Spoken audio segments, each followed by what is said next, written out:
Highway 12. Perfect.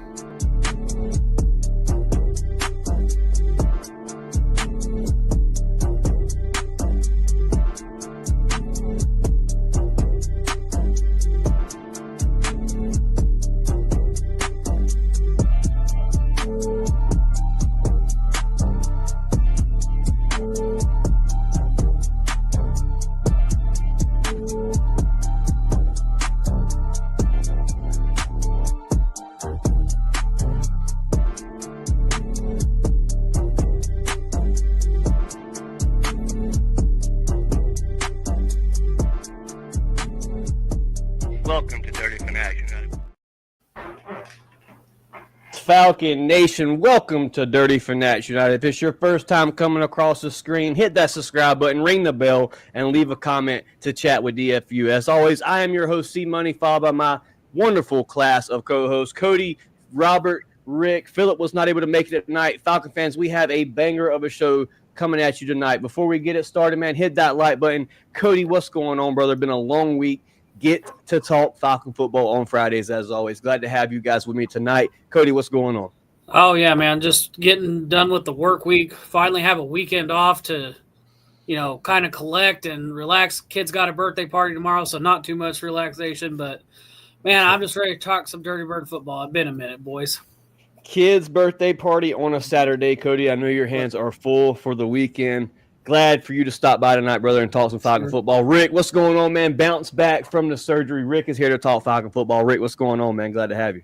Yeah, man. First thing that got me out of bed. Been in 10 days. Finally was able to kind of get up and move around a little bit. Got to watch the schedule release. Got excited about that to see the Falcons on different, Good Morning Footballs and things like that. We don't get a lot of time, but when we do get our 15 seconds, I like to check it out. So it's been kind of exciting just to get a little bit of love here and there.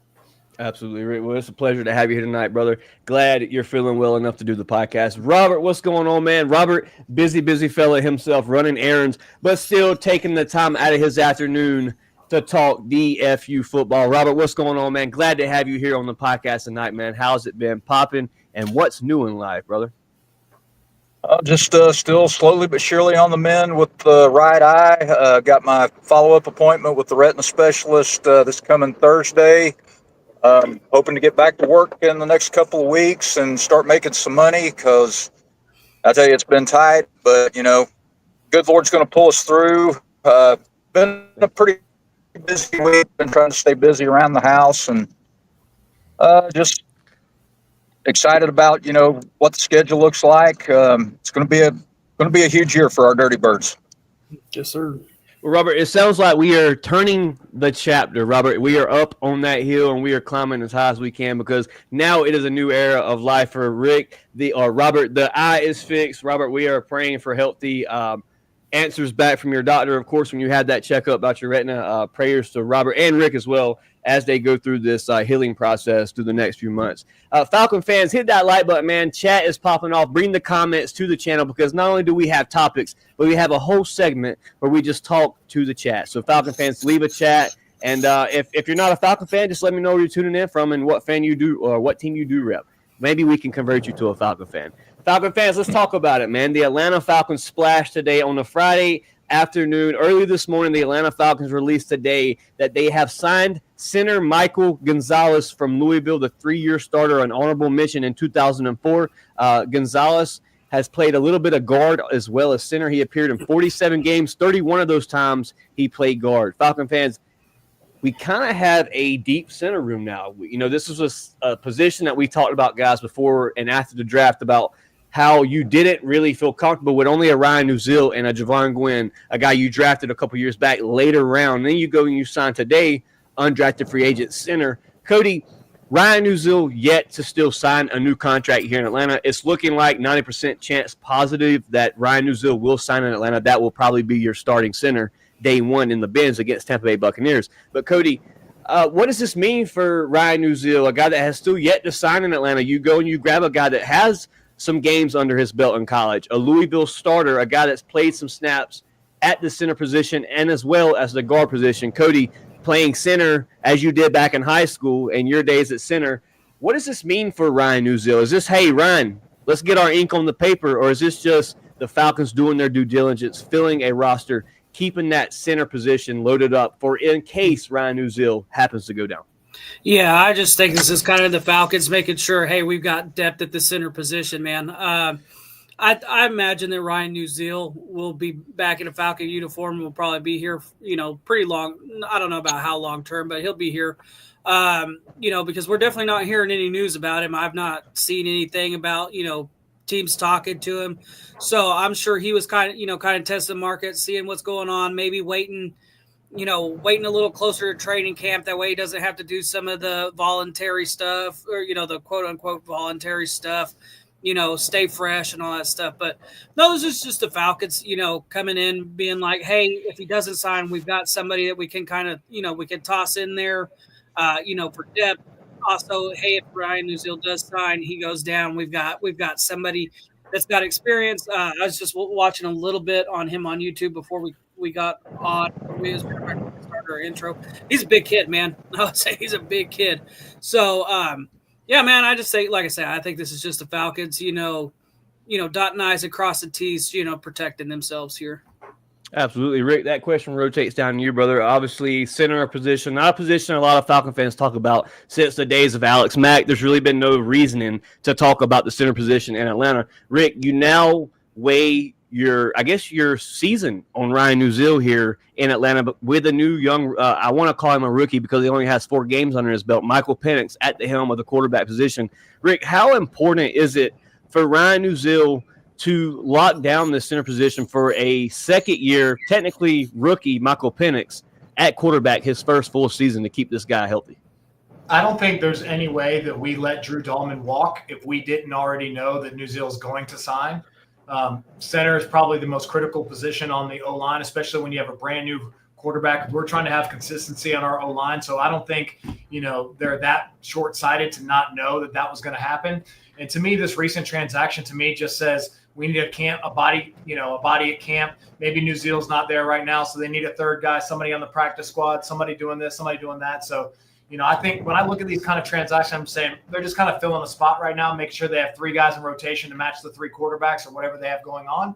And I don't look too much into it because, again, if Nuzil wasn't going to be here, then they would have pressed hard for Dahlman, and that didn't happen. So I don't think we don't leave with Nuzil or Dahlman as being our starting quarterback. I don't see that happening. That would be, their entire franchise, in the expectations of Raheem and the entire staff is heavily weighted on the 2025 season.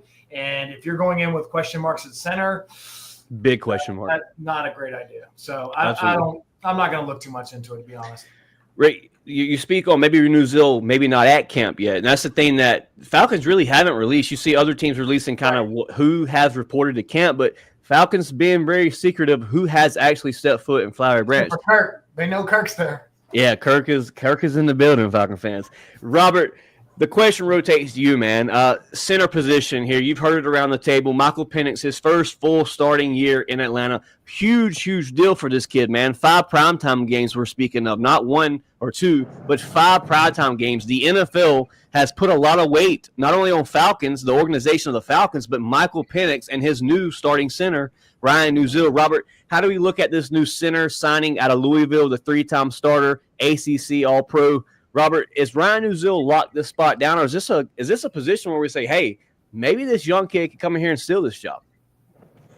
Well, Rick hit the nail on the head. I think that, if there was no chance of us getting Nuzil signed, there's no way we'd let Dahlman walk.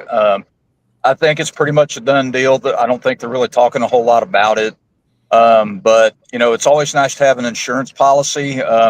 I'm a little bit familiar with Gonzalez, him being from Louisville and so forth. And, of course, we've still got Jovan Gwynn. Both of those kids have experience at other positions on the line.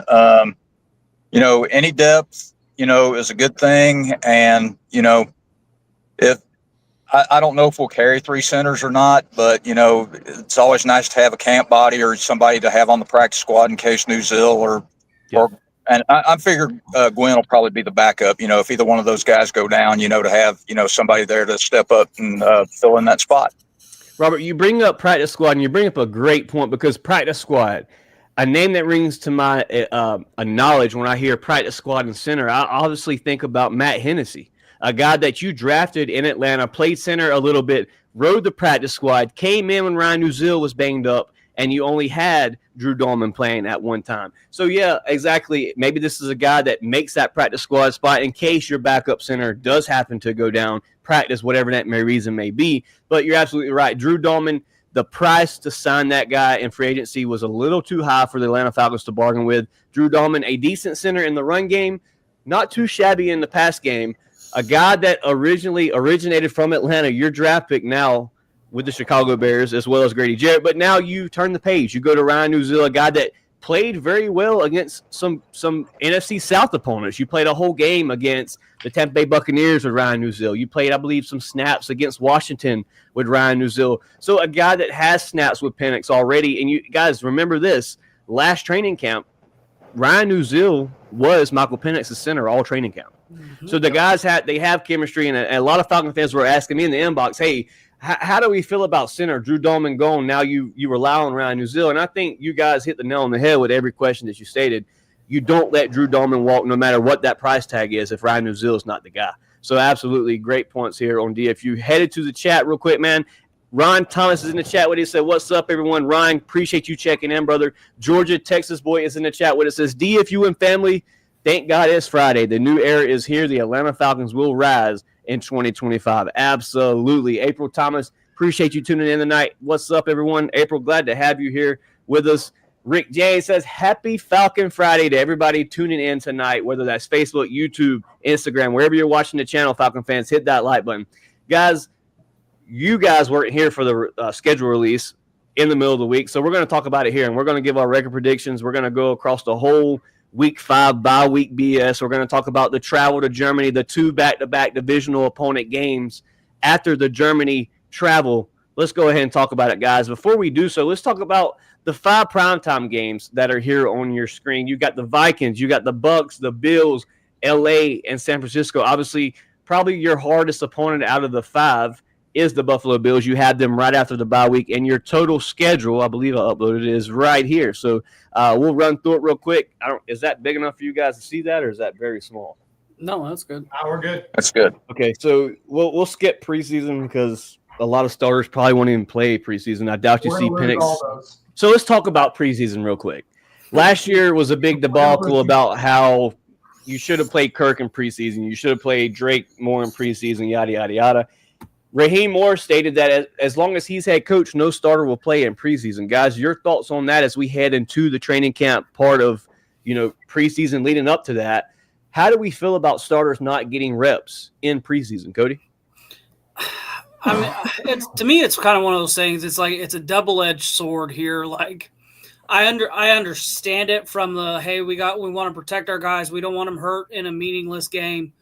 But man, that's your time to get together because there's nothing like game speed to really kind of prepare you and stuff like that. And historically, when we don't start our starters in preseason, we start slow. And I feel like the last like four seasons, we've kind of been like, oh well, week 1 it's basically preseason game 1 for our starters, and so I have a hard time hating the idea of not starting your starters, but at the same time, I'm kind of like, man, like okay, fine, if you don't want to play them for half a quarter or something. They need to get those live game time reps because nothing will get you ready like playing a game. Nothing Absolutely. gets you ready for action like actually being in the action. So I get it, but at the same time, I kind of hate it. But at the same time, I understand it. So it's difficult. Rick, you hear Cody speak about the double pierced sword here when it comes to preseason because you look back at a player as in Braylon Trice, and a guy that Falcon fans had a huge expectations for, needing that pressure that we did not have this season as usual. Now you go and draft Jalen Walker, James Pierce. The question is, should you start vets in preseason? If the Falcons allow Jalen Walker or James Pierce to get injured in preseason, guys, what would the media say? Rick, the question goes to you. How many snaps should Jalen Walker and James Pierce take in preseason? Well, let's not forget, if I'm not mistaken, Randall Moore got hurt in the preseason as well. Mm-hmm. Yep.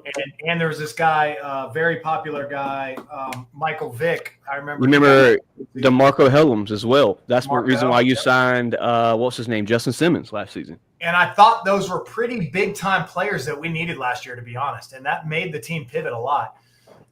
I'm torn on this. It's really hard. You know, the one argument that I heard that I agree with is the preseason players are playing for their life. I mean, if they don't make a team, they may never get another chance again. And do I want Bijan Robinson taking a hit from a guy who's a fifth string who may never, and if he can make a name for himself and get an Instagram reel, if he knocks out, that's a tough spot for me. And also, like, I don't believe right now where the Falcons are. I think on the surface level, we're a very high-level team. I think our depth is still lacking. I don't think we're an Eagles-type team. I don't think we're a Chiefs-type team where, like, if Bijan, yes, because we'll have Algier, but if Drake London goes down, we're in a lot of trouble. If one of our offensive line goes down, we're in a lot of trouble. So I'm kind of on the let's play it safe, let the new guys – we have a lot of young players. Let's put the young players out there. I think Javon and what's his name, Pierce, I do think they need to be out there a little bit. Just to get that NFL energy and the speed of the game and the intensity, because I'm a competitor myself. I compete in jiu-jitsu, and I tell my guys all the time, like, just go out there to get the adrenaline dump. I don't care if you win, lose, whatever it is. Like, that feeling you cannot replicate in the gym, and you don't want that first experience to be when it actually counts. Right? Absolutely. So kind of go get hit. Like, which one of our – I think it was Matt Ryan. He was like, I can't get started till I get hit one time. He's like, I need to get hit, and then I'm like, I'm ready to rock. You know what I mean? So let's just hope that's not Penix or one of those other guys. So I say start the young guys, sit the vets, and kind of try to build our depth on the back end. I absolutely agree. Robert, that question rotates over to you, brother. As always, man, in the past, you have those preseason injuries. You see it all around the league. It's a sad news break. I mean, you never want to see a player of any team go down in preseason, much less regular season. But when it happens in the preseason, Rick, it's a big bummer because you wasted what maybe you could have had in that season. So, Robert, the question goes to you. Last year, Penix didn't see the field a lot in preseason, even as a rookie. You played him a couple snaps, but you've seen a lot of the third-string quarterback in preseason. What does this preseason look like for Michael Penix and maybe Jalen Walker and James Pierce as well, your top three guys that are going to make not only a huge impact this year, Robert, but for the next years to come? That is your Atlanta Falcons. That's the face of this franchise. Yeah, I don't think that I think that, all five of our draft picks this year are potential starters, and I think that they need some reps in the preseason, to try to get a feel for the speed of the pro game. But at the same time, I don't think it'd be a good idea to keep them out there for the whole game. Maybe a quarter tops, and, put them out there against the other team's starters because, like I said, to get a good feel, they're going to have to go up against the best competition as early as possible. Of course, as far as the quarterback goes, I still think that he needs some reps. I mean, they obviously didn't play Kirk last year in the preseason, and I wouldn't be surprised if Penix doesn't see the field. Yeah. But at the same time, with Zach Robinson's scheme coming in week one against the Steelers, Kirk looked real sluggish. And I think that could have been remedied with a little bit of reps in the preseason. Mm-hmm. Yeah, absolutely. And that was the big. Go ahead, the OC and the DC. The OC and the DC last year, I think they needed more reps than the actual players because they couldn't even open up the offense, open up the defense. They didn't know what they were. I mean, it was a mess. Really, if you think about it, one of the big things about the preseason and losing Trice is was he a second or third round pick? He was your second round pick I believe. Big capital to lose. Yeah. We put a lot into that. We don't have a lot of draft picks as it is, and that was going to be a game wrecker for us. And then losing him and losing Helms, those are two major starters. Yeah, the fans kind of went berserk when Helms went down and then Trice went down because Helms was supposed to take a big jump in year two in Atlanta. Last year was supposed to be Helms' signifying season to say, hey, this is my spot. We don't need to sign anybody else at this position. DeMarco Helms was going to have to answer that. Now DeMarco Helms in a lot deeper depth chart now here in Atlanta a year after the injury. So, guys, a lot to talk about, but we have a very great question here from Sterling Woods because, guys, not only could Kirk Cousins play the preseason games, but is this a way that the Falcons say, hey, Kirk Cousins still has some juice up under him, and, hey, teams, you see what Kirk Cousins is doing in preseason? Cody, the question goes to you. That's why I was doing this when I was doing this here. Sterling Woods with a great question, man, and it goes straight to you, and then we'll rotate it around and I'll close it out. But Kirk Cousins, is this a guy you see play a lot of preseason snaps to possibly grab some trade capital? No, I would say, and this is my reason why, is because somebody's going to need Kirk Cousins when in week 3, 4, they go down. Could you imagine what kind of position the Falcons are in if we stick Kirk Cousins out there to start all these preseason games and Kirk ruptures his Achilles again or pulls something or whatever? And now you could just go ahead and sign it away. You're paying him the whole contract. You're paying him. And then on top of that, you know, as much as people want him out of here, you know, right now the Falcons have the best second string quarterback in the NFL in Kirk Cousins. So if you lose Kirk Cousins and God forbid anything were to happen to Michael Penix, who's going now? So to me, it's one of those things is, again, you know, yes, Kirk needs to go get those reps. Yes, we need to put a little film on him. So, you know, when week 3 and 4 do show up and somebody will, there's 65 different quarterbacks played in the NFL last year. Yep. So yeah, you want to put a little more on film, you know, for teams to be like, look, he's healthy. Look, what he's doing in preseason and all that stuff. But no, I don't want to see Kirk Cousins out there a ton. Absolutely. So what you're saying, Cody, is you see limited snaps for Kirk Cousins to still show, hey, if Penix is to go down, we have a backup on the roster, guys. You know, a guy that's won games, a lot of games in the NFL, and even put up a lot of passing yards throughout his career. So, Rick, the question goes to you, a great question from Sterling Woods. Can you see Kirk playing all those preseason games? F that. Put his ass in.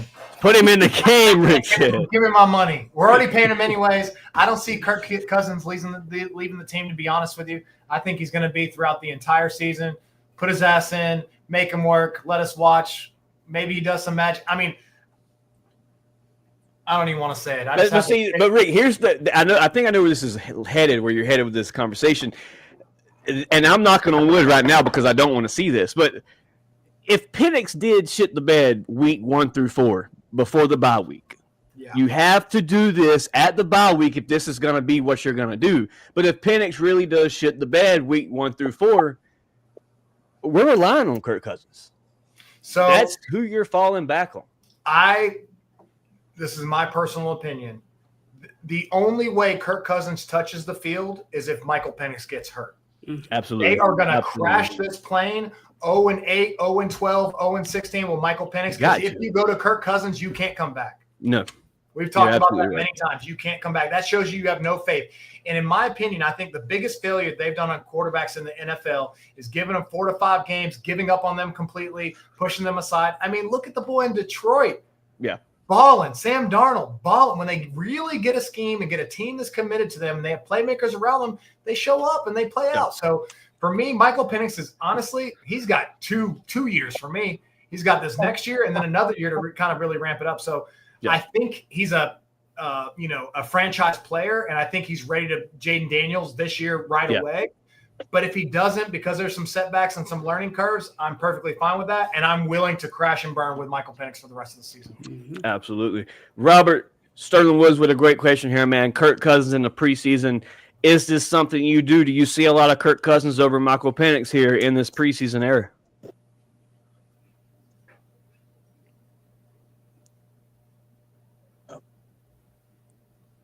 Got a little bit of lag, guys. Bear with us here. Millie Mills in the chat with us says, DFU, what's up with it? Millie Mills, appreciate you checking in, bro. Y'all hit that like button if y'all watching right now. Hit that like button. Guys, also, while we have probably the peak of the viewers right now of the podcast, we'll go ahead and announce this.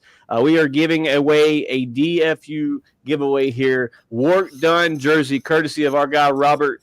All you have to do is hashtag DFU in a live chat. We have about 8 entries right now. Me and Philip announced last week the giveaway will be not this Friday, but the next Friday, guys. So get your hashtag DFUs in the live chats to be entered for the chance to win the Work Done jersey. Falcon fans, we are going to talk about this schedule that dropped just this week. The Atlanta Falcons have now officially stated who they will play, and it starts week 1 in Tampa Bay with Baker Mayfield, none other than Mike Evans in Atlanta in the Benz. Falcon fans will pack it out. Cody, the question goes to you, man, before we start talking predictions, before we start talking win-loss.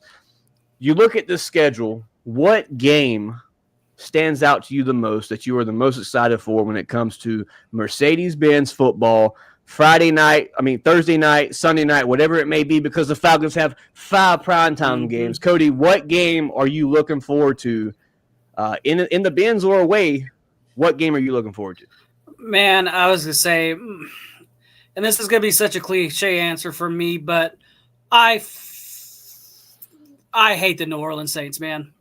But good God, do I love watching the Falcons and Saints play football. Just because of the rivalry. And, I know this is not a popular opinion. I don't give a damn about the Bears and Packers. I don't care because that rivalry is old. The Packers have owned the Bears. I don't give a crap about Cowboys, Eagles. I don't care about New York Giants and Cowboys. The best NFL rivalry is the Atlanta Falcons versus the New Orleans Saints, because it is not just about football. Atlanta hates New Orleans. New Orleans hates Atlanta. It's our food versus their food. It's our city versus their city. Our football team versus their football team. Our culture versus their culture. It is pure hate. So for me, the Saint game at home at Mercedes-Benz, even though it's not a primetime game, is the game that I look forward to most every season. And because there is nothing better than watching that stanky-ass team walk out of our stadium with their heads hung down after the Saint fans have been so loud and so pompous and so cocky, and watching all of them, we have, Derek Carr, and, if Alvin could, it's like, get out of Atlanta. Get out of Atlanta. Go back to that swamp land that we should have built a fence around y'all and never let you out. So Saints game's always my favorite, but actually, so we'll take that one off the table. If I can't pick the Saints game, I'm looking forward to the challenge against the Buffalo Bills. Absolutely. I think that's my big one. I think that is going to be a huge major measuring stick for the Atlanta Falcons. What is that week? Monday Night Football. Monday Night Football in week what? It'd be week 6 after the bye week. Week 6. That's going to tell us a lot about our football team right there. That's going to tell the country a lot about our football team. Yes. Absolutely. I was going to say, barring injury from, a Josh Allen or a Michael Penix, that is going to be the game that will tell us where our Falcons stack up, because that's going to be a team that when we get to the Super Bowl, that's the team that you're going to have to beat. That's the type of team that you're going to see in the playoffs. Mm-hmm. That's the type of team that you have to beat, because it's just like the Kansas City Chief game last year. That's the team that you've got to compete with, and that's a team that you've got to show, hey, we can hang with the big boys. We're part of that club. We're not just going to get pushed over. So barring the Saints game, Buffalo Bills, week 6. Rick, Monday Night Football. A lot of games to pick from, man. Being a season ticket holder as you and Cody are yourself, what Ben's game are you most excited about that takes place in Atlanta this year, brother? Man, I sure as hell hope we're not too good, because if we're too good, I might go to jail, man. I'm a fool on that field.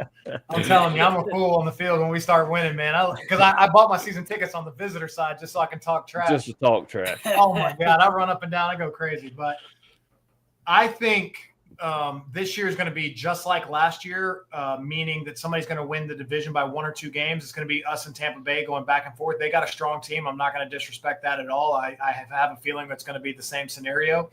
And so for me, when I made my prediction, I'm looking like we're going to be somewhere around, a little bit over 500. I'm not going to say because we'll talk about it in a minute.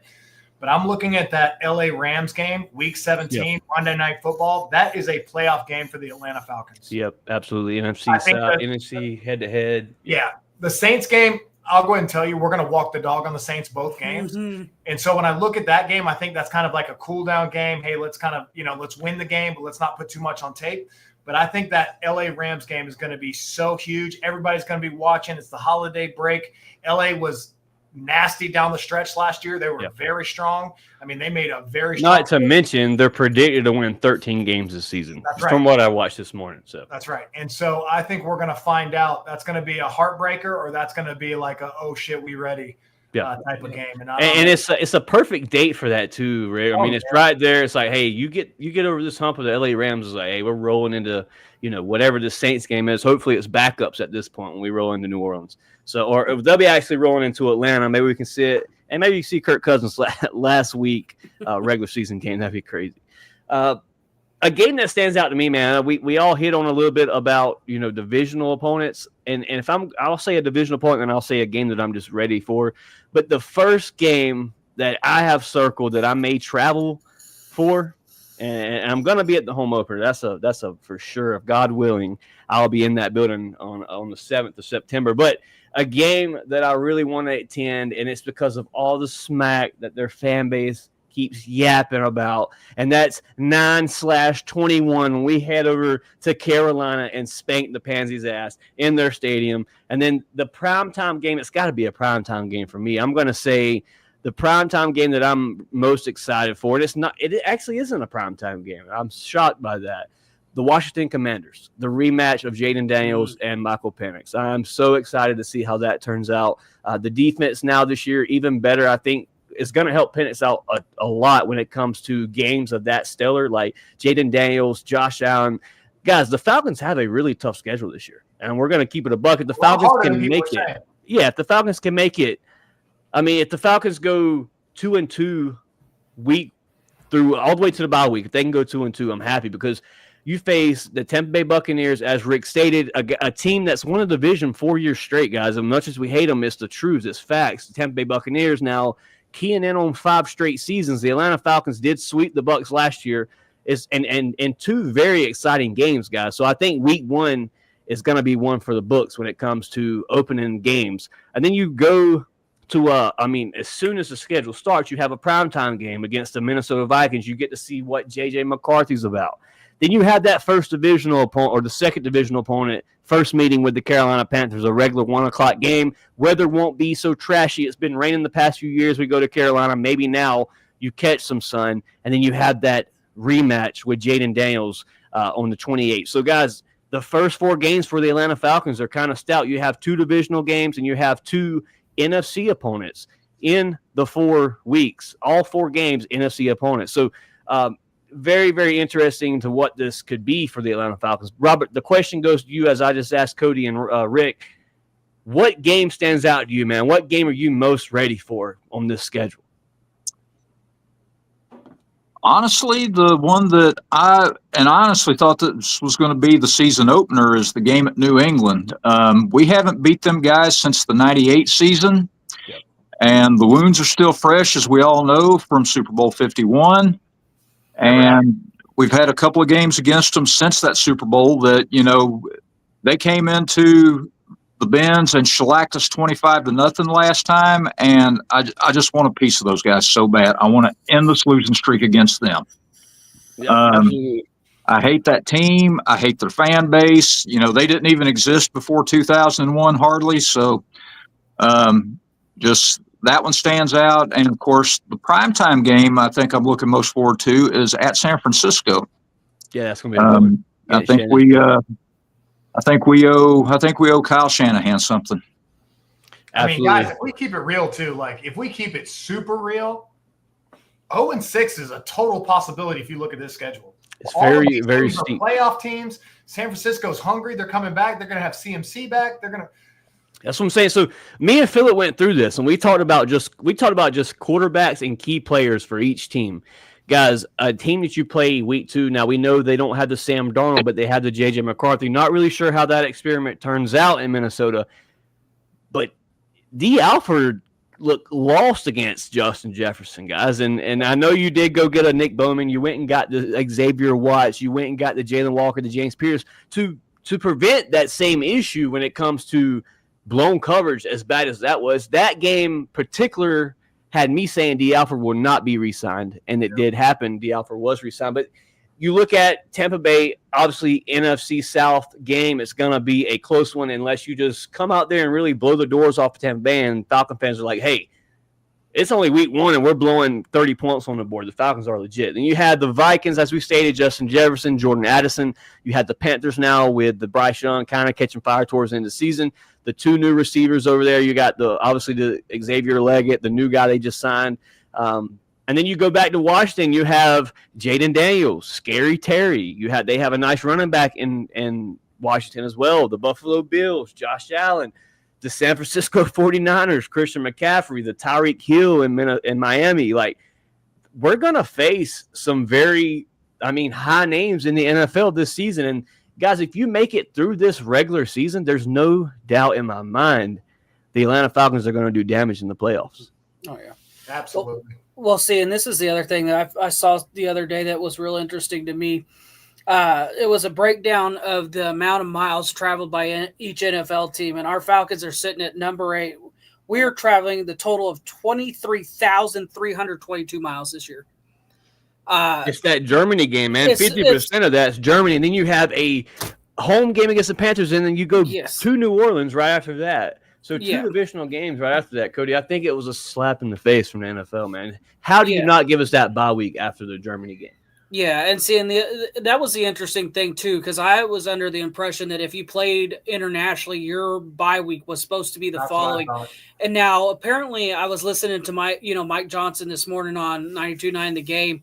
And so, apparently, what it actually is now is it's more of a request that the NFL can deny you because the amount of – and I get it. I understand that the NFL is trying to – expand the league and make it, more popular in the world and all that stuff. And that's great. But this is a thing that kind of pisses me off with the NFL here. Out of one side of their mouth, they sit here and they preach player safety and they preach, we got to protect the guys and we got to do this crap.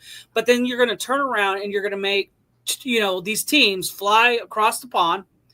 I don't know. I've never done international flight, but I've been on my fair share of plane rides, and I know the time difference, the jet lag is real. Mm-hmm. I've also never got off a plane and then turned around and had to play a football game, a couple of days later. I have, had to get off a plane and, go back to school or, go to work. And I know it's miserable, so I can't imagine what it's like to have to turn around, practice, play a game, get on a plane, fly across the pond, get ready, practice, do all that stuff, play a game, and then fly back across and not catch a break and immediately be back to practice and then playing a game. Mm-hmm. It's just so it's kind of one of those things that it irritates me a lot that we didn't catch the bye. Like, I hate the early bye anyways, because now you've got to run a gauntlet after that, and it's not easy in the NFL, man. So I mean, I guess it is what it is, but I absolutely feel like it's kind of a slap in the face from the NFL to the Falcons. Yeah. So let's go through this roster real quick, guys. We'll run through it. We're not even going to give dates because the date's right there. Bucks, Vikes, Panthers, Commanders, Bills, San Francisco, Miami, Patriots, Colts, Pansies, Aints, Jets, Seahawks, Bucks, Arizona, LA Rams, and you close the season out with the Aints as well. So starting with you, Cody, I'll close it out with my prediction, but starting with you, take it week by week, and we'll do it together. Fuck it. We'll do it together. We won't even do it separate. We'll go together in a row. Week 1, do the Atlanta Falcons beat the Tampa Bay Buccaneers? My vote is yes, the Atlanta Falcons walk away 1-0. Cody? Yeah, we beat the Buccaneers opening day. Rick? Atlanta Falcons have been waiting for this season for a very long time. The team is fired up to show you what we got on the field with Michael Penix. They come out hot. Mercedes-Benz absolutely get the dub. Robert? We get the dub. I think it'll be a tight one. I think that, we do start off a little bit slow. I think we eke it out in the end. I figure probably kind of a low to medium score, probably look like a 23-20 game, maybe even overtime. Nice. So now we're getting into a primetime game. Sunday Night Football, the Atlanta Falcons are in the spotlight. They face the Minnesota Vikings. I think the Atlanta Falcons win this game because of J.J. McCarthy at the helm of the Minnesota Vikings. I think the offense have some things to figure out. You've seen J.J. in college. J.J. had a very nice running back in college, a very solid O-line. Vikes are not a team to take as a slouch. You have Justin Jefferson. You have a Jordan Addison over there, a very nice running back in Minnesota as well. So your defensive tackles are tested straight out the gate. Not even with Bucks, because the Bucks like to run the ball as well, but the Vikings week 2, I think the Falcons slip away with a dub on a primetime game here. The Falcons advance 2-0 on the season. Cody. Yeah, I think this one the Falcons take it. I think you're absolutely right. I don't think this is going to be a close one. It's going to come down to a Younghoe Koo field goal in the end. Shit. And he's going to be all right. We'll say before anybody even starts with the Younghoe Koo stuff, Koo's going to be fine this year. Hey, Rick, your thoughts on the first primetime game of the season? Big spotlight for Michael Penix facing the Minnesota Vikings. How do they pair against this team, bro? I have PTSD from last year. I think the Vikings were a very stout team. I think their defense gave us fits. I don't know if we're ready. I don't know what J.J. McCarthy's going to be, but I think we lose this game, to be honest. Okay. Robert, your thoughts on the Minnesota Vikings primetime game in Minnesota? Kind of hard to say because I kind of agree with Rick. They're a stout team. I think the one drawback that they may have is McCarthy coming off that injury. This is going to be his first year as a starter. I still think that, we're going to be on a bit of a high from the opening day win against the Bucs. I do think we squeak it out, kind of like we did in Philadelphia in week 2 last year. I think we win this on a late touchdown pass from Michael Penix, and we come out with a 1-point win. The Eagles game was such a pivotal point of last year's season for Kirk Cousins, Drake London, all those guys, Mooney getting involved that game. So, yeah, week 2, man, you're absolutely right, Robert. That could be the night the fireworks actually spark. The game that I'm really excited about, the first or second divisional game, the Carolina Panthers. We travel to Charlotte. Guys, I'm not going to sit here and say the Falcons win every game, guys. Just bear with me. We're going to get to a loss soon.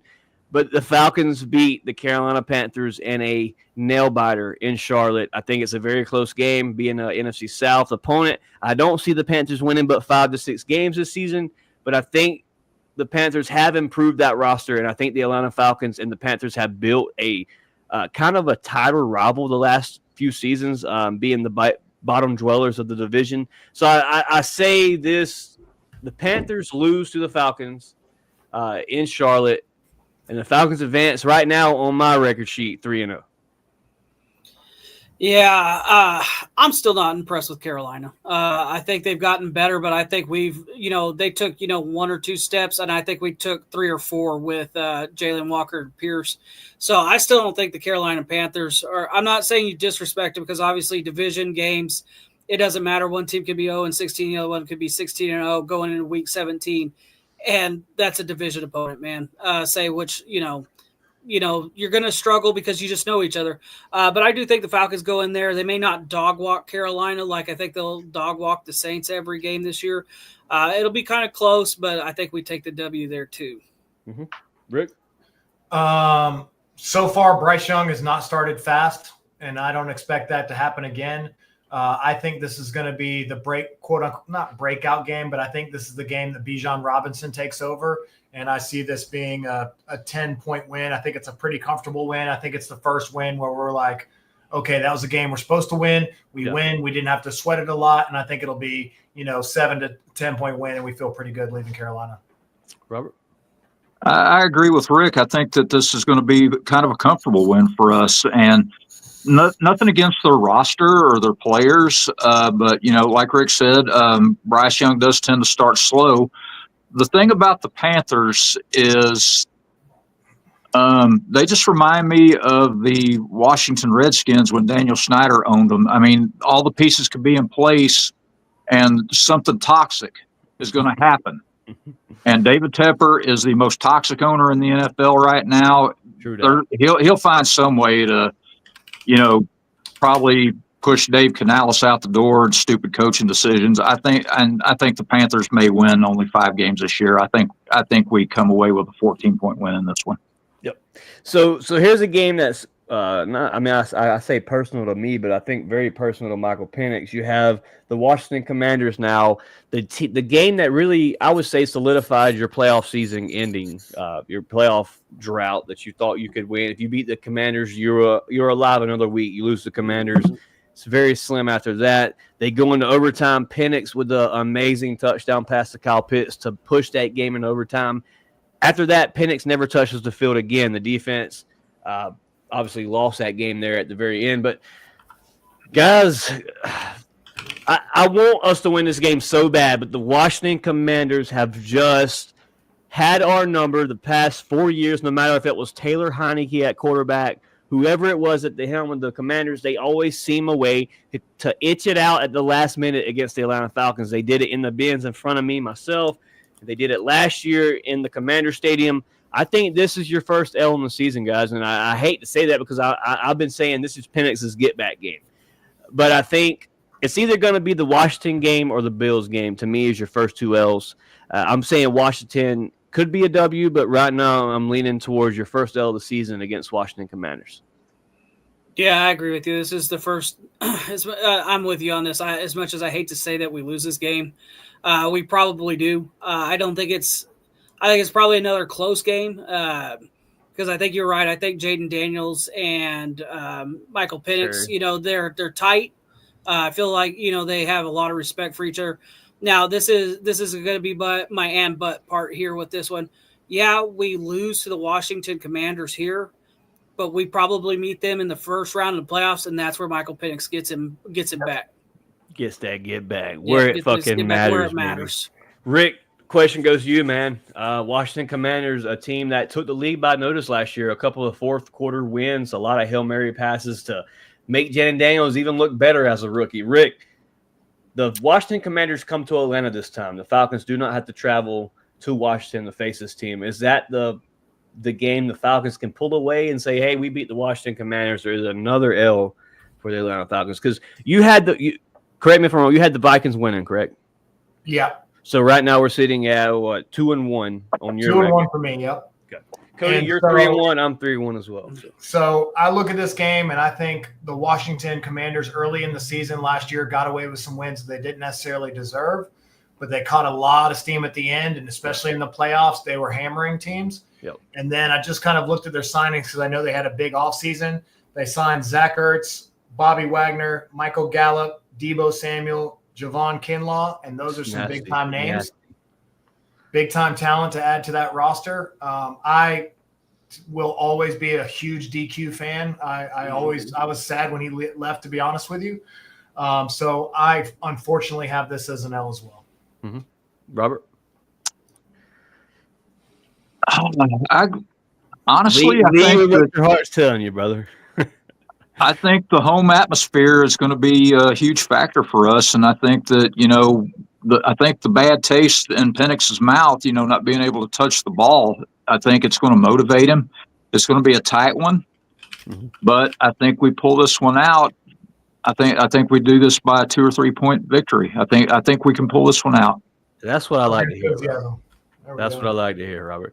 All right, so now you hit the biggest game of the season, I would say, the biggest game of your, schedule here anyway. The Buffalo Bills, a primetime game after, this is your second primetime game now. This could be on Rick's roster your first primetime game, or on my roster your second primetime win for the Atlanta Falcons. So with the Buffalo Bills, the Atlanta Falcons sit right now 3-1 on my record sheet. I just feel like I'm shooting for the fences if I say the Falcons go 4-1 in the first 5 games. But the Falcons are coming off of a bye week after the Commanders brawl.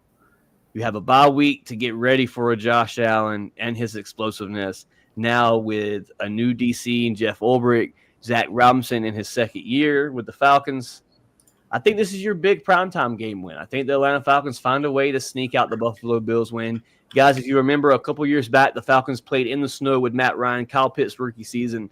The Falcons weren't supposed to be in that game, guys, and the Falcons damn near pulled it out in Buffalo. So I think when the Falcons play these bigger tier teams, they just have a chip on their shoulder, and they're just tired of the disrespect that the league gives. And I think the Falcons walk away 4-1, damn it. The Falcons are 4-1 on my roster. Cody. Yep, no, I 100% agree with you. I'm going to say we're 4-1 at this point. It's going to be one hell of a game. I think this game will have, be in contention for game of the year. It is going to be one of those games where it is the defenses are absolutely killing each other, and I think this one probably goes into overtime.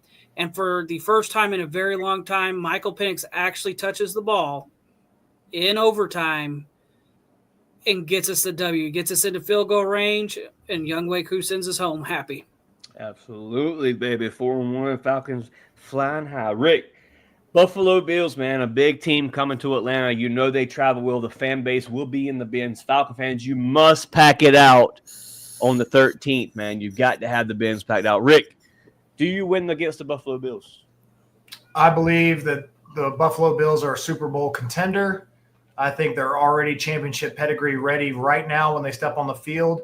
I think the Falcons still need more time to kind of build in our defense and where our defensive pass rush is going to be and get our safe. I don't think we're quite ready for that. And I think, honestly, that this might be our worst game of the year, in my opinion. I think this one's going to be a tough one. Monday Night Football, Josh Allen. I think the Bills are going to win 14 games, and I just don't see this one being the one they lose because it's just too early in the season for me. That's my problem. Early. And the Falcons start really slow, and so that's where I'm concerned.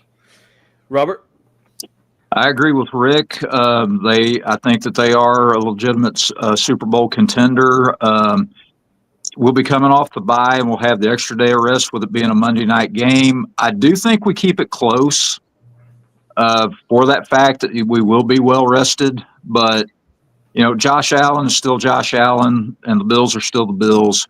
I think the Bills win this one by a touchdown. San Francisco rolling straight into another primetime game, the get-back game against the 49ers. Guys, this is going to be an L on my roster on the schedule. I think the Falcons walk away sitting at 4-2 after the San Francisco game just because of the run game was an issue last year, guys. And let's keep it a buck. I don't feel like we've addressed that enough this offseason. I've talked about it since training camp or before training camp started. We talked about it in offseason. I felt like the Falcons had to go make a splash at DT. They went and got the Foxcat. He is a decent sack run game guy, but the run game was a big point of need last year, especially with Grady Jarrett no longer with the Atlanta Falcons. I think Christian McCaffrey may have a day after sitting out all of last year. I think Christian McCaffrey has a chip on his shoulder is what I'm saying. I think the guy's ready and healthy this year, and if we all know the kind of player Christian McCaffrey is, he's definitely a go-getter, and I think the Falcons could have an issue with the run game against the 49ers. I'm going to say the Falcons walk away 4-2 after, what is that, week 7. 4-2, still flying high. I'm happy. We're above 500. Cody, San Francisco, Sunday Night Football.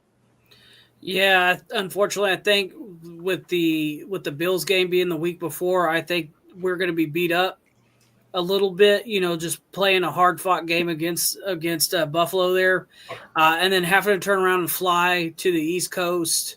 Sunday night. Especially if Christian McCaffrey's not healthy, I think it's one that we can take. But I think Christian McCaffrey, I think Christian McCaffrey will be healthy, and we'll probably lose this game. Speaking of the 49ers real quick, this has nothing to do with the roster, but the San Francisco 49ers dropped the humongous contract on Brock Purdy, 5-year deal. Brock Purdy is your quarterback week 7 against the 49ers. Rick, do the Falcons walk away after a tough loss to the Buffalo Bills on your roster or your schedule? So I got them bounce back. I got them going 2-3 coming into this. 2 back-to-back losses on primetime. I'm not impressed with San Francisco's defense. I think their defense is on the decline. I think they were very dominant the past 3 or 4 years, but recently they've lost some players, and they lost Deebo Samuel, which I think is a bigger gadget player than people are giving credit for. And I actually think the Falcons come out kind of pissed off and they win this game. Is Brandon Ayuk still a 49er? Yeah, Brandon Ayuk is still a 49er. Yeah, and so while their run game is very stiff, I don't think they have a lot of other offensive weapons. As long as we don't let Christian McCaffrey break a long one, which the Falcons typically don't let running backs break long runs, I think we're able to control this game and play like the old school Falcons game where we just clock management, and then I think we end up getting it done in the end. A little bit of Bijan and Algier dose for you. Robert, that goes to you, brother. You face the 49ers. The man himself, Shannon Shit, the head coach of the 49ers. You travel to him after the primetime game against the Buffalo Bills. Robert, do the Falcons walk away with a W? I want this game so bad because I absolutely hate San Francisco. I always have. Not just because of my Falcon fandom, but because, I grew up just across the river from Cincinnati, 2 Super Bowls against the Bengals and all that. Not that I'm a Bengals fan, but they are my hometown team. Let's see. I think this is going to be an offensive shootout, kind of like the 91 game that we had out there. I could see this being like a 35-31 game. And to Rick's point, their defense, I think, is on the decline. Of course, Brock Purdy's Brock Purdy, Christian McCaffrey's Christian McCaffrey. They've got a lot of things that they're going to be fighting for and all that. But I honestly think that in a shootout, I think we pull this one out. You think we pull it out, Robert? No, that's all I needed to hear, baby. The Falcons pull it out in prime time, as you and Rick both stated. That would be your first primetime game win, right? Correct? So you win a big win on a Sunday Night Football against the 49ers. You then head back home to face a Miami Dolphins. Tyreek Hill, Tua Tagovailoa, if he's not in concussion protocol. Sorry, guys. That was supposed to be a joke, but it wasn't a joke. So Miami Dolphins, I have the Falcons winning this game. I don't think Miami is what they used to be. I think, as you stated about the 49ers defense, I think Miami is on the decline of that roster of what they were. Just like the Falcons, guy. 2016, that was the team, and then they just declined. It happens every year. I think the Miami Dolphins are on that trend. I think the Falcons walk away 5-2 on the season at week 8. Cody? I hate to say this, but I think going to the West Coast and then coming back home, the Falcons do this to us every year. There's a game on our schedule that you kind of look at and you're like, no way we're losing this team. It's like, to your point, they're declining, they shouldn't be. And then for whatever reason, Tua decides that he's the next coming of Dan Marino. Shit. And unfortunately, I think that this is that one game where the Falcons come in and you're thinking, all right, we're going to bounce back after that 49er game. And then we come here and the Dolphins find a way to beat us. So unfortunately, I think we lose to the Dolphins. So that, I think that puts me at 4-3. 4-3. Yep. Rick? So 5 out of the first 6 games, all the teams have quote unquote playoff potential. And based on looking at my predictions, I think it was a pretty rough start for us. But this stretch with San Francisco in these next 7 games, I got us going like 7-1. Yes, sir. I think we really start to ramp it up in the middle of the season, and I think we need to kind of get to that 11-6, 10-7 type record that I think the Falcons are going to have. So I think this is a better team. We're playoff. We've already had 5 playoff games going into the beginning of the season. The Dolphins aren't ready. They might be in dismay by this point of the season, and I think we take this one pretty easily. Mm-hmm. Robert? I agree with Cody. I think this is going to be kind of a trap game. I think that they're going to sneak up on us. And I see us maybe losing this game late by a field goal. Mm-hmm. Okay. Late field goal loss to the Miami Dolphins. 2 L's, 2 wins here on the Miami Dolphin game. You have the New England Patriots away. You take another travel back to New England. It's the date will be November the 2nd. It's a what clock? Is that 3 o'clock? That's 1 o'clock. A 1 o'clock game. I'm going to say the Atlanta Falcons come away with a W. As Robert stated, it's been too long since you beat the Patriots, and now this is the year to break the curse. Damn it! They have a young quarterback in Drake May. I don't want to say they don't have targets, guys, because every NFL team has targets. They're in the NFL for a reason, but the Patriots, when I look at them on roster, I look at them on paper, I don't see that big name that just flashes to me. I don't see a guy that could from what I'm saying is I think our secondary is better than what they have to line up against when it comes to November the 2nd. So I think the Atlanta Falcons take the W against the New England Patriots. So this is, for me, this is coming off a back-to-back loss from San Francisco and the Miami Dolphins. This right here, this game, I think, is a huge turning point for the Falcons in 25. They go to New England, and they absolutely kick the shit out of the Patriots. And this is what's right here. This game starts a long winning stretch for the Atlanta Falcons here. Mm-hmm. Rick? There's absolutely nothing the Patriots do that are better than us. At all. I completely agree with Cody. I'm visualizing the Patriots scoring less than 10 points and the Falcons being at 27 or more. So I think this is a butt whooping as well. Robert?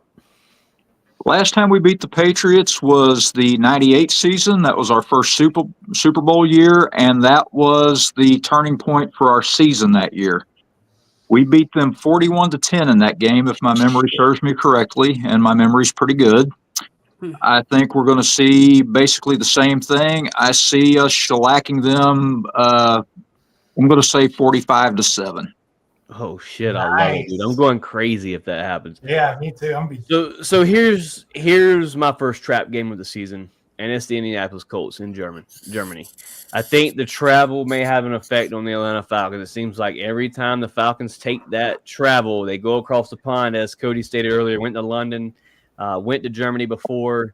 It's not seemed to turn out pretty well for the Atlanta Falcons when they cross the pond. So I'm going to say the Atlanta Falcons take an L against the Colts, but as you guys all stated, the win streak is fixing to start very soon after that Colts game. Cody? So now I'm sitting at what, 6-3, 6-4 right now? Something like that. So something Cody. like that. I'll say so. Where am I at? So I think what am I at? 5 and win. You're like 5-4, 5-3, something like that. Lost. So yeah, I'm 4-3 right now. No, 5-3 with the Patriots win. Yeah, I agree. We go across the pond, and it's normally been bad luck for the Falcons. However, we're not playing in London this time. We're playing in the flagship area that the Falcons, have home base, whatever. Shout out to Atlanta Falcon Germany. That's exactly what I was going to say. Our boys from Germany that, we've had on this podcast, they go over there, they show up, they rise up, and the Falcons do the same and reward our boys over there, and they get the W against the Colts. Love it. Rick? I have the Falcons 5-3 right now. Unless what's their running back's name? Very strong, Jonathan Taylor. Unless Jonathan Taylor's back to old school Jonathan Taylor, I think Anthony Richardson is a big player bust quarterback at this stage in his career right now until I see different.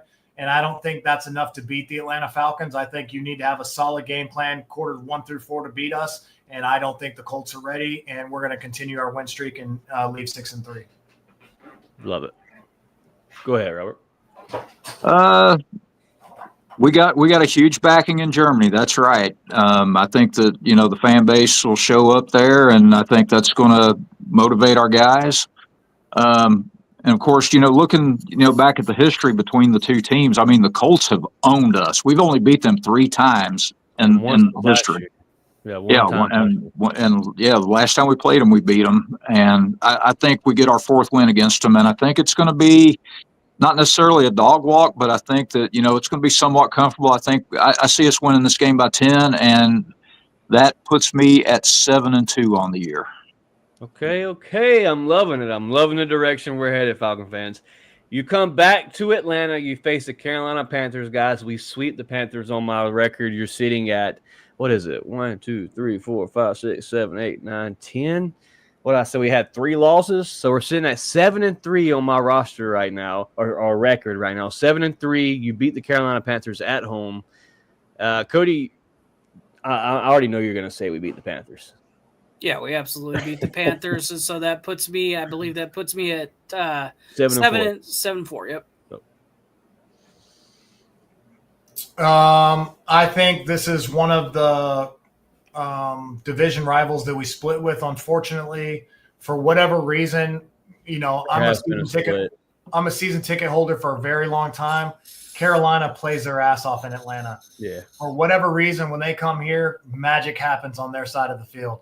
So I'm going to say we lose this one. We go 6-4. We split with the Panthers, unfortunately. Robert? I agree with Rick's point. They're going to come in. They're going to be upset. They're going to be angry, and I think they're going to give us a good fight. But I still think we pull this one out. I think it's going to be a nail biter, probably decided at the very end on a field goal. The New Orleans Saints, we head down to Louisiana. in November. Weather's kind of cooling off now. It's those Louisiana vibes down there in Bourbon Street. The Atlanta Falcons beat the Saints easily. Another sweep, 2 divisional sweeps on my roster here. You sit at 8-4 on the record, heading back to New York, facing the Jets, sitting at 8-3. Cody, who do you have? Falcons versus Saints in New Orleans. We dog walk those. We dog walk them. Say it ain't even gonna be close. Rick. We in and out. We steal our gumbo. We go home. Easy win. This is probably the game I'm chilling on the couch, sometimes watching, trying to pay attention, eating a lot, drinking a lot, doing my thing, casual, having fun, talking shit on Twitter. This game's a wrap. Robert, what you got for the Saints versus Falcons first matchup of the season? I'm going to say this one's going to be a little bit closer than what I'd be comfortable with, simply because, it's being played in the biggest toilet in the world. I still think we win it, though. I think we win it by 7. Win it by 7 in New Orleans. A win is a win, baby. I love it. Let's see what we got here. The next one.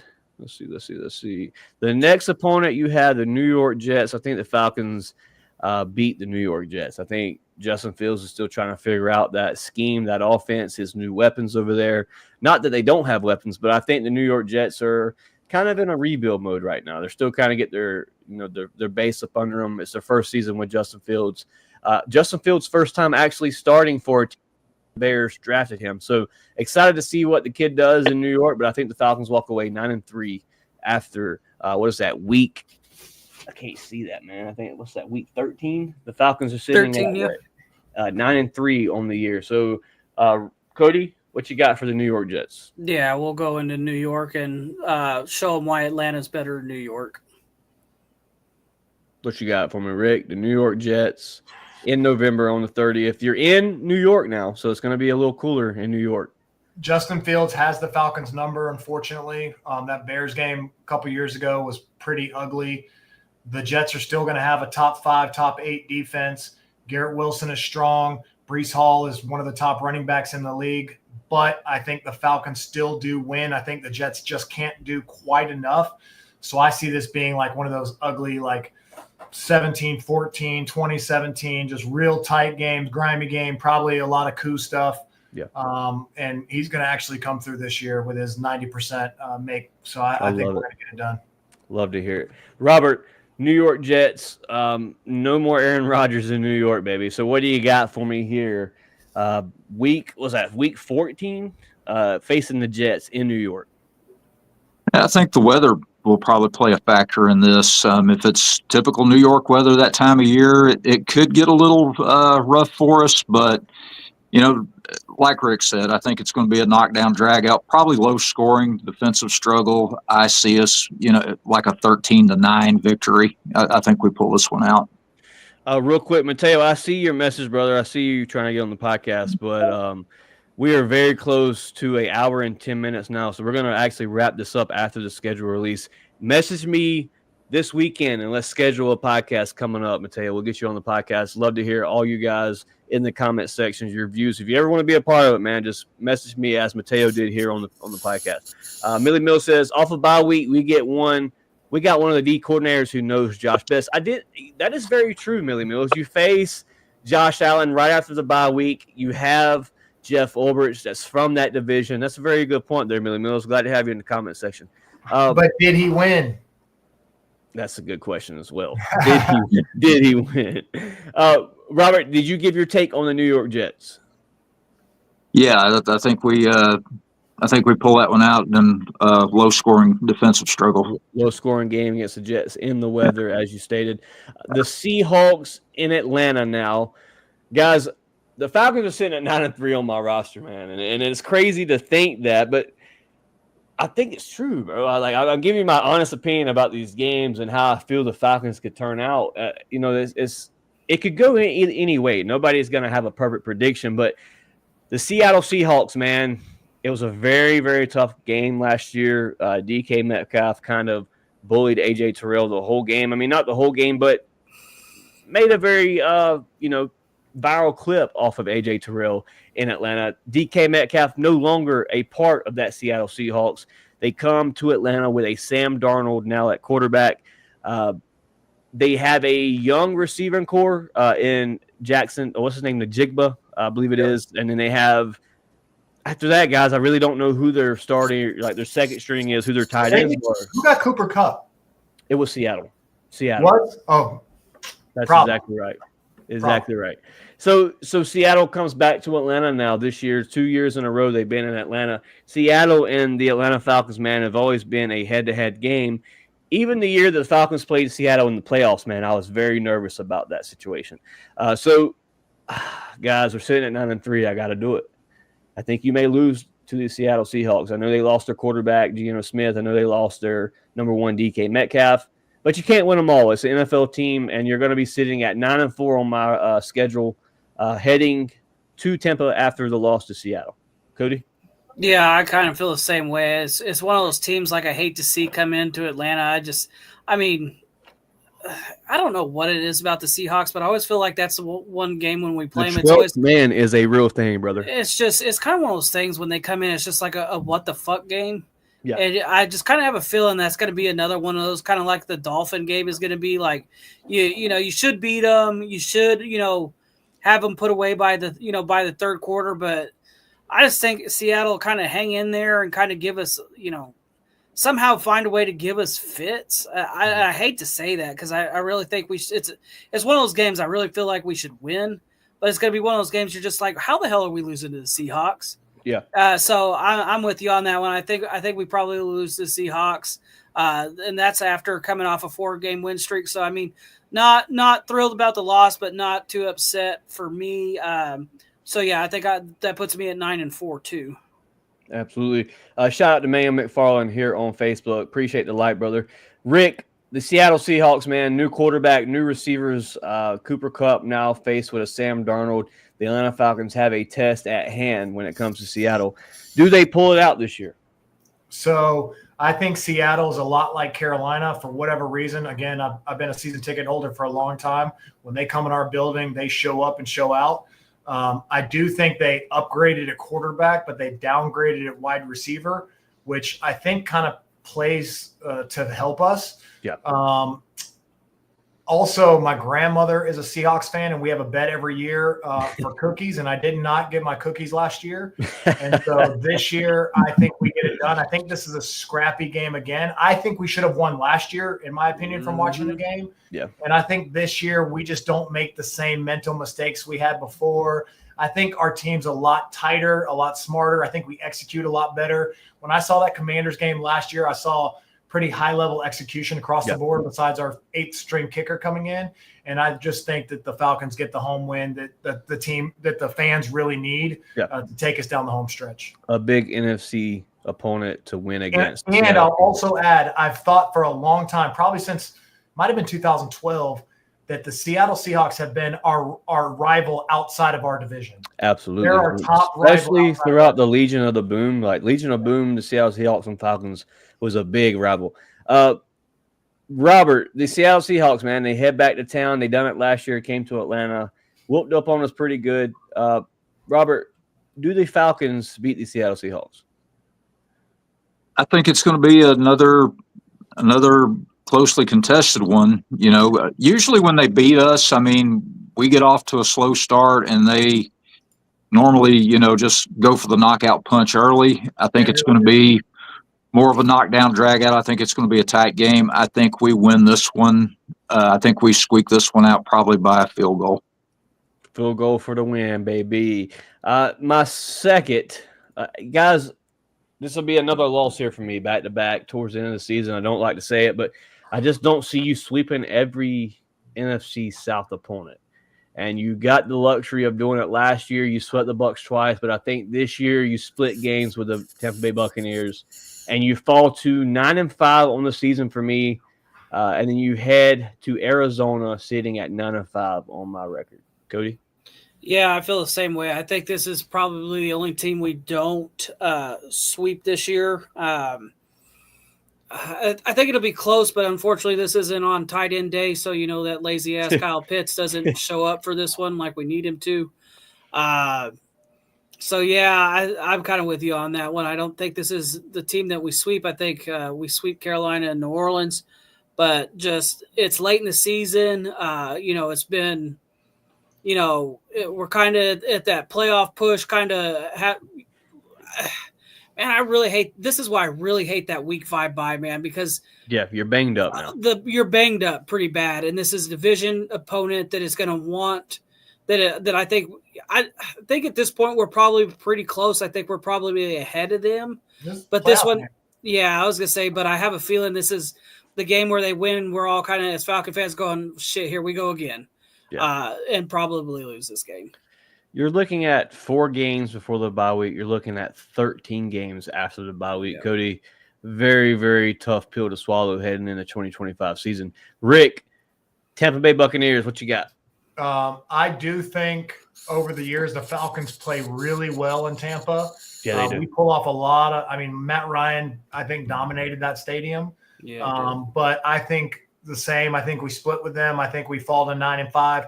I think it's a close game. We don't feel too bad about it because I think we're, it's down to the stretch. But I think it's going to come down to either them tying us or us tying them this game. And then the last 2 or 3 games are going to determine which one of us takes the division. Yeah. And so I have us falling to 9-5 and losing this game. Robert?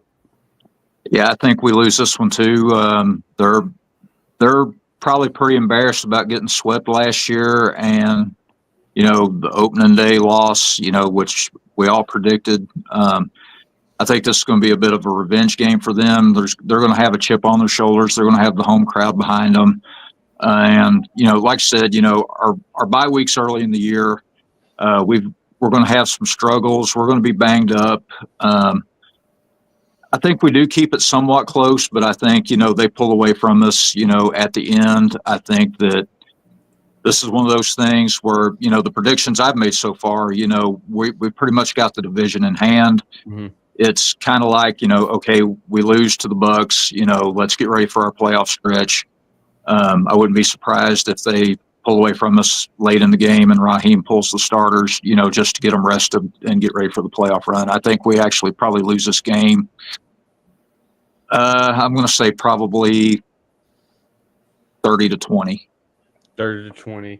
Falcons now sit at 9-5 on your record as well, correct? Or 10-4? I've got them at 11-3 right now. 11-3 right now for Robert. The rest of the panel 9-5 as we sit right here heading to Arizona. I'm going to go ahead and give you guys my last 3 games so we don't continue to rack up the hours here on the podcast. Mm-hmm. I think the Atlanta Falcons beat the Arizona Cardinals in Arizona. I think the Atlanta Falcons lose to the Los Angeles Rams at home on primetime. And the Saints game won't matter, but the Falcons win that game. Easy sweep. The Falcons finish the season, what's that, 11-5? 11-6 for the Atlanta Falcons on my roster. You win the NFC South. Cody, Arizona, and finish that stretch right there. Yeah, you got to say, yeah, so after the loss to Tampa Bay, the Falcons win out, man, and win the division. You beat you beat the Cardinals. You beat a very good LA team that really, catapults you into that Saints game. You dog walk the Saints and you go into the playoffs. 12-5, baby. 12-5. Yes, sir. 12-5, Mr. Rick. How we feeling, man? After the Bucs loss, how are you looking? Cardinals, LA, Saints. Cardinals shouldn't have beat us. I don't think they do many things better than us unless there's some Kyler Murray magic. Yeah. I think we beat them. I think the LA Rams are a playoff team going into playoff caliber until the Falcons prove to me on the field that they can win these types of games when it really matters. I have to take the LA Rams because they are the proven team. I think we beat the Saints easily, and we have a great end of the season. We're 11-6 going into the playoffs. Love to hear it, man. And Rick, that LA game is going to be a huge game for the Falcons. Absolutely. NFC opponents. I mean, that's going to be a very test your heart and your gut and see what you're about. Like win or lose. Like what are we going to end the season on? Yep. Robert. I pick us beating the Cardinals, and that will wrap up the division for us. I think we play the starters sparingly against the Rams. That's kind of a wash game because they're going to be fighting for their playoff spot as well. That'll be one of those where I think we kind of take a fall. Mm-hmm. And for the Saints game, pretty much the the same situation, but just different results. I think we play the starters early. We build a big lead. We yank them. We just finish it out. I got us finishing 13-4, boys. Man, what a season! What a season! If the Atlanta Falcons hit Best season in history. any of our roster prediction, guys, a Falcon fan is happy. That's all we need. Hit 11-5. I mean 11-6, 12-5, or 13-4. And DFU is excited for the playoff berth, baby. Falcon fans, hit that like button. I'm glad you guys stuck around for the hour and 20-minute special here of the Atlanta Falcons record prediction with DFU. Obviously, short Phillip tonight. His PC is having I don't really know what's going on. I've told him about working the extra hours on the roof to help pay for the PC. Phillip, if you're watching this podcast, brother, we missed you tonight, dog. Glad to have you here on the podcast as a co-host. Falcon fans, appreciate all you guys. Cody, starting with you. Give me your shout-outs for tonight before we get ready to close out episode 147, guys, where we're right around the corner from episode 150. Falcon fans, hit that like button. Yeah, no, shout out to you guys coming on talking Dirty Bird football. This is a great way to wrap up a work week. It's always good to come here. You're good. I was like, man, I look different. It's a good way to, end the week, talking to you all about Dirty Bird football. Shout out to everybody who's like it. Mateo, I saw your comment. Koo's not going anywhere. He's not being traded. I won't tolerate the Koo slander. No Koo slander on DFU Falcon fans. No Koo slander, I would say. But other than that, guys, I mean, I'm looking forward, the season. I'm looking forward, getting, game time. God, man, I miss football so bad. It's going to be fun. I miss football so bad. I would say, but, shout out to y'all. Shout out to the viewers. Keep liking, subscribing, guys. We're going to keep pushing out Falcon content. I mean, Rick's editing guy has done fantastic, man, with these edits, dude. Shout out to him. I would say, I don't know the gentleman's name or lady's name, whoever's doing them. They've been awesome. I've enjoyed them. So Rick, thank you for having a guy or lady, whoever's doing them, awesome work. So shout out to that. Shout out to you guys. Obviously, shout out to our Atlanta Falcons as always. Rise up, Mr. Keeler. Glad to have you here tonight. Mr. Rick James, give me a shout out for tonight, bro. Yeah, guys, make sure you share all the content. We do this out of passion. We don't make any money. We actually spend money making this happen. If you're going to like NFL sports and all those other talk shows and hosts and podcasts, man, support us. All it takes is a couple of finger taps to change our lives and spread and help us get to 1,000. So we'd appreciate that. My shout out first and foremost has to go to Emory St. Joseph's. As you guys have known, I spent the past week there. A bunch of the angels in that building, saving my life, doing everything they can to make me as comfortable as possible when I go through the worst 4 to 5 days of my absolute life. It was literal torture. I'm not even going to lie to you. Secondly, I got to give a shout out to my wife, who sat by me bedside, who slept in a chair for 4 days straight, broke her back, was bringing water to my mouth when I couldn't even sit up. She's an absolute angel, and it's the reason why I'll be with her for the rest of my life. And then lastly, I want to give a shout out to Mina. If you saw her tweet about the Atlanta Falcons being the number one fans in the league because of all the things we go through and how we keep it real and we stay with our team and our faith. So I want to give a shout out to her because we don't get a lot of love around the league or in the nation. And that's why, like, for me, I wore this shirt today because it's Atlanta versus everybody. We don't need you. We don't want you. We're good over here. And when it's going to be our day, man, it's going to be the best day ever. And it's coming soon. I can feel it. Oh, yeah. City is going to go crazy, Falcon fans. City will go stupid if the Falcons bring that trophy to the A. Robert, glad to have you here. Quick, my bad. No, you're Shout good. out my editor too, because he's from Pakistan. He doesn't even know anything about NFL, and he does his research and he crushes it. So. He's throwing down, dude. He's throwing. He really is. Dude, when I saw some of them Eddie Goldman cuts and things like that, I was like, okay. Yeah. The views have gone crazy over on the TikTok. Comments are going crazy on the TikTok. So, guys, if you haven't seen the views or the videos on the TikTok, head over to the TikTok at DFU_ATL. Same hashtag as you got over on or tag on YouTube. Very, very clean edits, guys. Very good conversations over on TikTok. Good conversations on YouTube, man. So that's really why we do this, man. To keep the content pushing, keep you guys interested, and make the channel grow, guy. We're at like 523 subscribers, man. We couldn't thank you guys enough. I think I may be off on this number, guys. So don't take this for granted. But I think it was 26 total subscribers more than we gained in a week. So shout out to everybody that has subscribed in the last 2 weeks, man. I know it's because of these edits, guys. So thank you, Rick, for the edit, and thank you to everybody that's viewed or liked. On that note, thank you to the actual real subscribers, not Shit. AI. Oh, sorry. Did I say that out loud? Can you buy them? I would say I'm pretty sure you can't. I would say, but sorry. I said intrusive thoughts, guys. Intrusive thoughts. Robert, it's been a pleasure to have you here tonight, man. I appreciate you taking the time out of your car trip with your old lady to take the time to talk DFU football, man. It's Atlanta Falcon content as always. Robert, shout outs for tonight, man. Well, shout out to you guys for letting me be a part of this. I do apologize for the technical difficulties in the middle of everything. I got booted off as soon as we got to the house, and I was like, well, let me hurry and get into the studio so that way I can, finish this up. And again, I apologize for that. Special shout out to you, Rick, man. You've got a lot of people here in Northwest Arkansas. It's been praying for you, bud, and good to see you on your feet and good to have you here tonight. Shout out to our subscribers and our viewers. Without you guys, this isn't possible. We do it for you. Always glad to bring you the content. And as always, shout out to my family, Brianna, Peyton, Zach, and Christy. I love y'all. As always, rise up. Rise up, Mr. Robert, Rick, Cody. It's always a pleasure to talk Falcon football with you guys, man. Whether that's Friday, Saturday, whatever day of the week it is, DFU gets to go live, man. It's always a blast. For me personally, I love doing this, man. This is my passion, talking Falcon football, spreading good vibes about the Atlanta Falcons. That's all I want to do here for the channel. Before we go, Before we go, why'd you say you can't go to the Tampa Bay game on the 1st? What's kind of holding you back?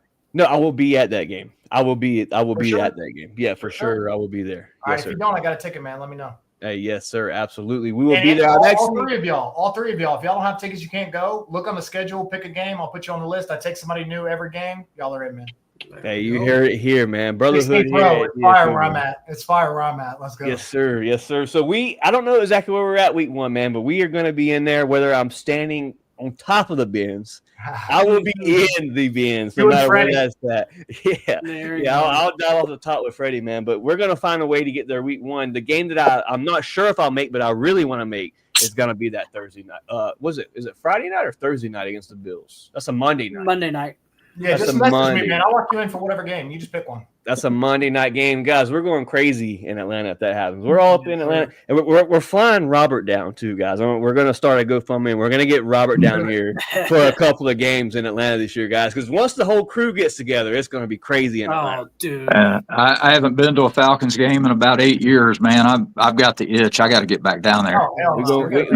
We'll get Robert an A this year, Falcon fans. Real quick, man. Shout out to all you guys for the night show. Shout out to all the new subscribers, the new viewers, the new likes, people returning off of the edit videos, man. People, I got a stat the other day saying over 80% of the people new to DFU has came through a YouTube short. So shout out to all you guys for checking the channel out, coming over here, subscribing, liking, man. We couldn't do it without you guys. I know this shout out has steady going on, man, but real quick, shout out to the lady in the other room, the wife, the good Lord above, man, and my crew here at DFU. Falcon fans, we are getting up out of here. This is a wrap for episode 147, record prediction with DFU. Hit that like button, leave a comment, subscribe. We out of here, man. A-Town down, rise up. Appreciate y'all. Playoff bound. Let's go, baby. Let's go.